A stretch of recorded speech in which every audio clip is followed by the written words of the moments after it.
Now, I'd like to introduce you to a concept called the emotional bank account. You know what a financial bank account is.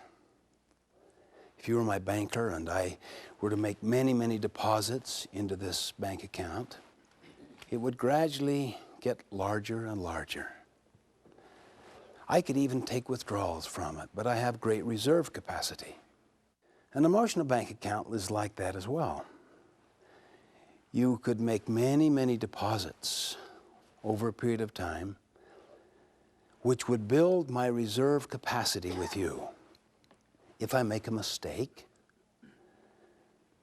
that is a small withdrawal. And the trust is so high, I still have a huge reserve capacity. If I make a huge mistake that violates, in the deepest sense, our agreement, it may cause the emotional bank account to be overdrawn all at one time, see?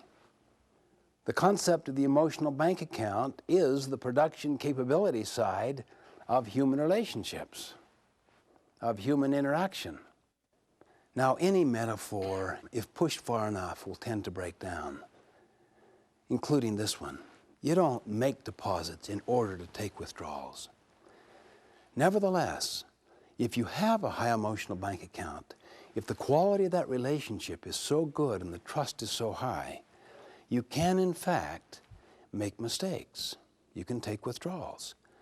Not on purpose, but often unwittingly, unknowingly, because of insensitivity or whatever.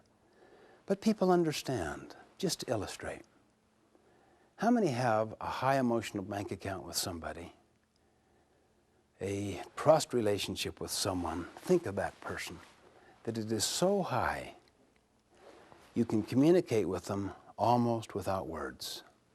Can you think of people? How many have such a high emotional bank account that you can even make mistakes in your communication and they'll still get your meaning? Why? They know your heart. They know what you represent. Now the opposite. How many have a relationship with someone that is really strained, where the trust isn't there, where the emotional bank account is overdrawn? How many have had that in your life or now have one of those in your life?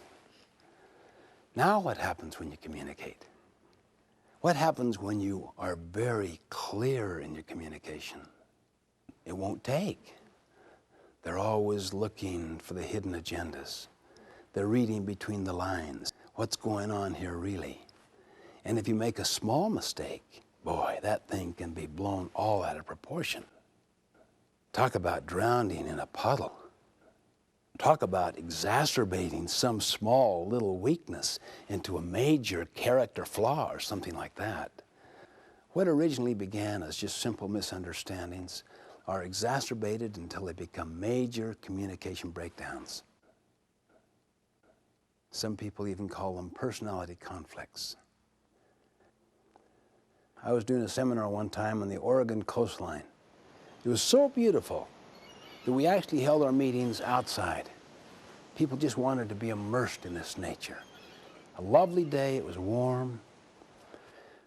One man came up to me afterwards and said, "Oh boy, I wish I could enjoy these things, that I just can't." "What's the problem?"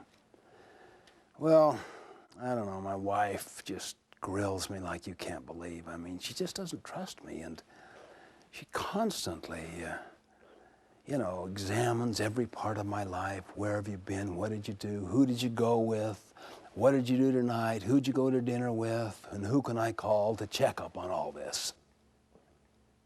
And then we talked a little while, and then he said, "Of course, I guess she has good reason for all these misgivings. I mean, I met her when I was on one of these trips when I was married to someone else."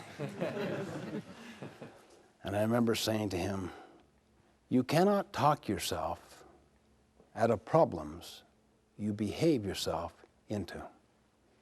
There is no shortcut. There is no quick fix. The law of the harvest governs."